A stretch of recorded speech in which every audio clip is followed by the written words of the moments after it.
Hi everyone, welcome back to another gameplay of BTT6. Let's continue with the tower guides and tutorials.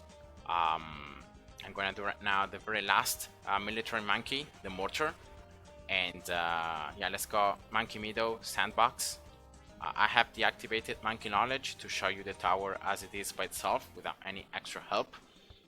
And let's go. So the Mortar, the general description here says that it's going to launch an exploding mortar shell to a fixed location anywhere on the screen. So the mortar is going to be again a tower that because it attacks from the air, in this case from in this way, you can ignore line of sight, so you don't have any problems with that. You can target anywhere in the screen, so you have the unlimited range. And there is also a different targeting option, so you don't even have in this case like it was for the heli or for the ace, like different targeting options. In this case you set the target, so you set the fixed location at which the mortar is going to attack. Now basic stats of the mortar, attack speed is pretty slow, so by default 000, one attack every 3 seconds pretty much, so yeah, that's not very much. Range, as we said, is unlimited. Damage is 1 layer at a time, and then piercing is measured on the amount of bloons that are caught in the explosion radius. So the capped piercing is 40, by the way, so in case you're wondering. So you can pop in this way if all these red bloons are one on top of each other, the mortar can pop them all. Now, the problem comes that normally bloons are not like that. They're separated at least a little bit, like this. And so the mortar is gonna pop up to 40 bloons that are caught though in the explosion. So that's how the piercing for the mortar works. Now another thing is that because the mortar is gonna launch this exploding shell, exactly like it was for the bomb, the mortar is gonna have by default lead popping power.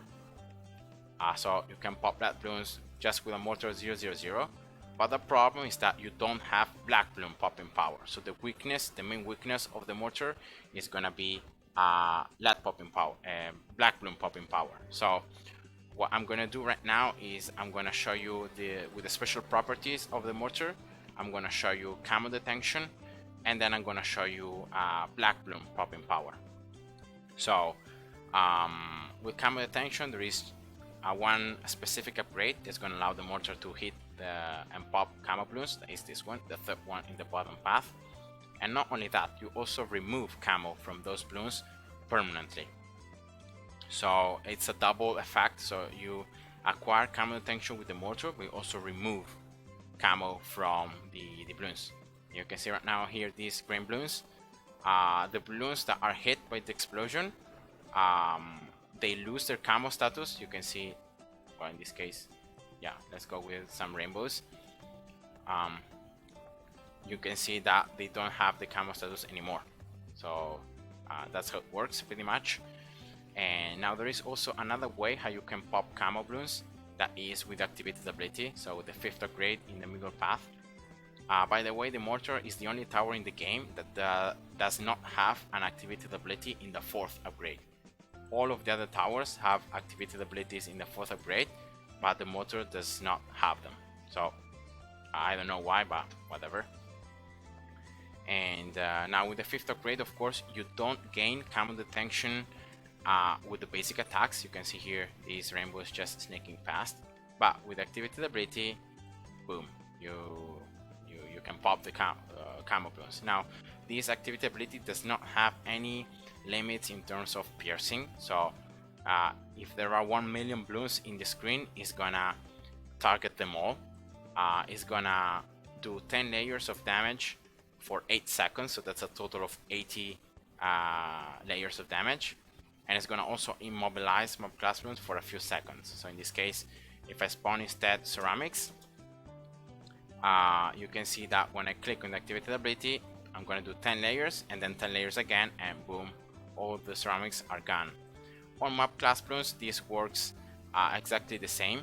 So in this case, if I use the activated ability, you can see that their movement is gonna be impaired, and I'm doing as well the 10 layers of damage each second for 8 seconds. and that's it. So you can impair the movement of BFBs, Omegas, and also DDTs as well. So it works also with DDTs, as you can see. 8 seconds. And yeah, so that's another way how you can pop Camo Bloons. Now, talking instead about Black Bloom popping power, there is a specific upgrade that's gonna let you pop them. That is the third one in the middle tree. And yeah, it's pretty simple. So you gain Black Bloom popping power, so you can pop them now. But there are also other ways how you can pop Black Bloons. The first one is with the biggest one. So with the fourth upgrade, you gain Black Bloom popping power. So up to the third upgrade, you cannot pop Black Bloons. Wait, no, these are Camo Bloons. Yeah, here we go. So you can't. With the fourth upgrade, now you can. So it's pretty simple. You gain as well Black Bloom popping power with the Bloon Incineration. So with the fifth upgrade in the bottom path. That's also you gain Black Bloom popping power, not really with the basic attacks of the Mortar, but rather with the wall of trees that you place on the ground. So that's the real Black Bloom popping power effect, not really the basic attacks. Now there are also two indirect ways how you can pop Black Bloons or Zebras that are with the Bloom Buster and the Burning Staff. Now I say that is indirect because of the fact that you're not gonna acquire Black Bloom popping power directly. So you can see that with the basic attacks you cannot pop Black Bloons. But here you can see that normally, like in this case a 1-0 Mortar, for example, if I spawn Lead Bloons, each Lead Bloon is gonna generate Black Bloons. See? So I'm popping the Lead layer, but then I cannot pop Black Bloons. Now if I get here the Bloom Buster, so I gain 2 layers of damage at once. Now if I attack again these Lead Bloons, I'm popping the Black Bloon because of the fact I have the double layer of damage. So I'm bypassing somehow the Black Bloom problem because of the fact I can pop the layers into pinks right off. And that works also for Zebras with rainbows. So instead of reducing rainbows into Zebras, with the double layer you can bypass the zebra problem, and so you can pop Black Bloons in rainbows into Black Bloons and White Bloons. Of course then you have the Black Bloons that you cannot pop, but this is one indirect way how you can pop Black Bloons. And also Burning Staff works exactly in the same way. So directly you cannot pop Black Bloons, and so you cannot even set them on fire. But that's very important. So the Bloons are immune to the explosion. In this case, Black Bloons are not even gonna be set on fire. But then if, for example, yeah, again I attack Lead Bloons, now because they are Lead Bloons I can set them on fire. You can see now Black Bloons firing, and so I can pop the black layer with the Burning Staff. So that's just and it works as well for the Zebras, for the rainbows. So see, Zebras and Black Bloons popped with the Burning Staff. So that's 2 indirect ways how you can pop Black Bloons like this, other than the other 2 ways that I showed you already. And yeah, so now talking about the cost of the upgrades for the Mortar, the first 2 upgrades are going to be quite cheap for all the paths. Also the third upgrade is quite cheap. Fourth upgrades in the bottom path is going to be quite expensive, 11k, and also in the top path 8k. Middle path 5.5 is the cheapest of all, but it's pretty expensive as well, 5.5. Then fifth, the third upgrades, the top one and the middle one are not that expensive, like 28k and 33k for a 5-star upgrade. It's not that much. Instead, the bottom one is going to be a little more expensive, 45k.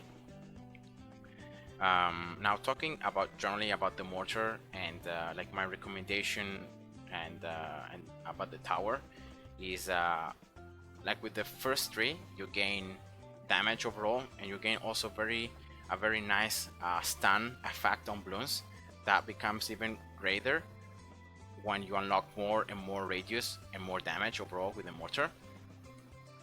With the middle path, you focus instead on attack speed, because you gain attack speed with the first upgrades, with the fourth one as well, and then the activated ability. Instead, with the bottom path, you gain a lot of utility. So you gain here increased accuracy, then you gain the burning stuff, then you gain camo detection, and you can remove the camo from the bloons. You gain the ability to remove the fortified status from ceramics, mobs, and BFBs. So that's a very important thing.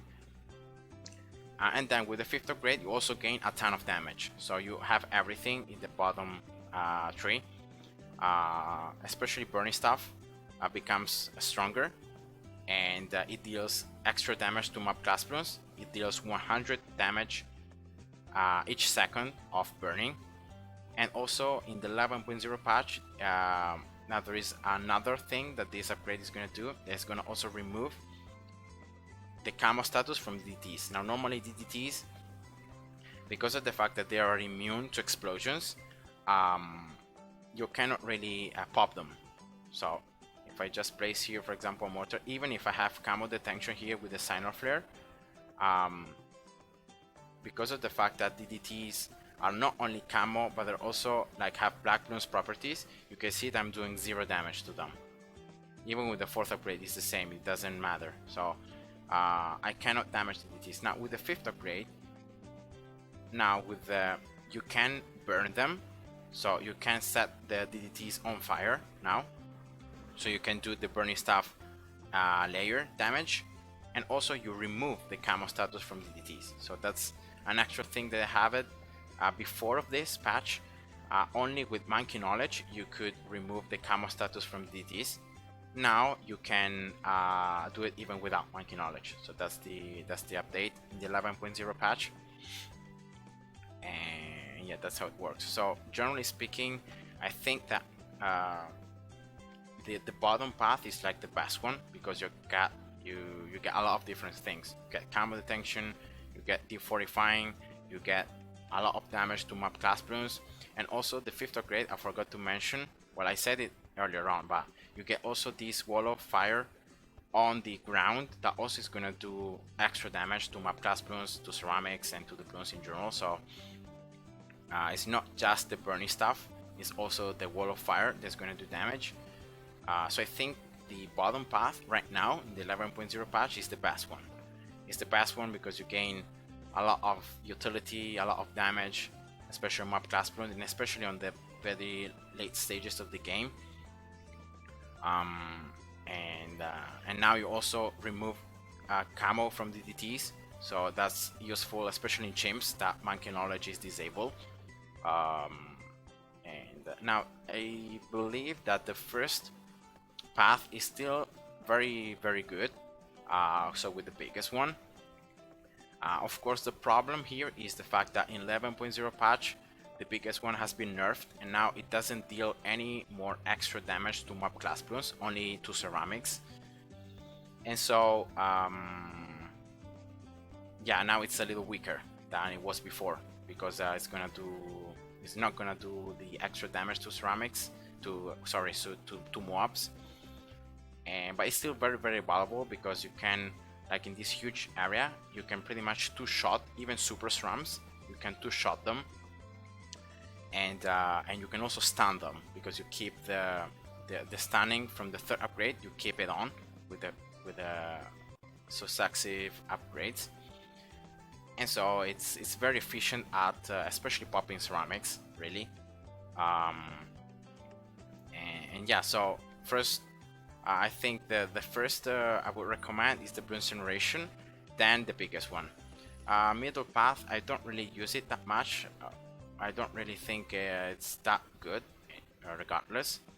Like compared to the bottom and the top 3, the middle path is pretty weak. Yes, you have the activity ability that you can immobilize mob class bloons, so these can be quite interesting to use in some rounds especially, but other than that, yeah, I don't really recommend going for the middle path. And yeah, that was it. So I hope you enjoyed, and see ya. Bye bye.